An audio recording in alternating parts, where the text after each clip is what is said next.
The Shadow That Traveled Alone, 2018, Busan, South Korea. They say shadows only exist because something stands in the light. But in the spring of 2018, on a quiet hillside street in Busan, people began whispering about a shadow that belonged to no one and moved as if it had somewhere to be. It started just after sunset, when the city trades its neon glow for a softer amber haze. A university student walking home noticed a long, human-shaped outline stretch across the pavement beside her. She stepped forward. It did not. She froze. The shadow, dark as spilled ink, slid ahead, smooth, steady, purposeful, until it disappeared around a corner. She told herself she was tired, that she imagined it, but the fear sat heavy in her chest all night. 2 days later, an elderly shopkeeper saw the same thing. He was closing up for the evening when something brushed by him, cold, weightless, and he turned to see a shadow gliding past the doorway, not cast by the street lamp, not connected to any person or object. It moved like it was late for an appointment, he recalled, and I felt watched. Not threatened, just noticed. Soon the stories multiplied. A delivery driver saw it slip under a bus.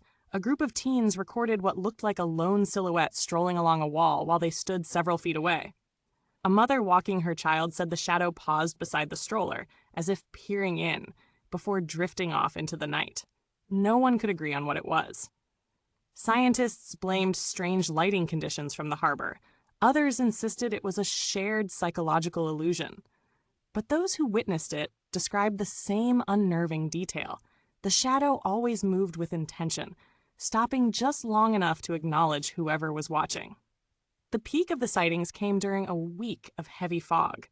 One evening, near the stone steps that climb toward the mountainside temple, a young man reported the shadow passing him, slowly, gently, and then stopping at the top of the stairs.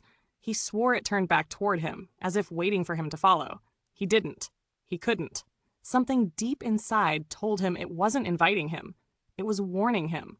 And then, as abruptly as it appeared, the shadow was gone.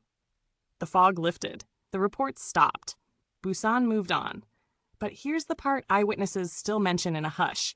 Every person who saw the shadow said the same strange thing afterward. Their own shadows seemed different, lighter somehow. As if, for a brief moment, a piece of darkness stepped away to walk alone, and then returned. Thanks for listening. If you enjoyed this story, please like, share, and subscribe to help the channel grow.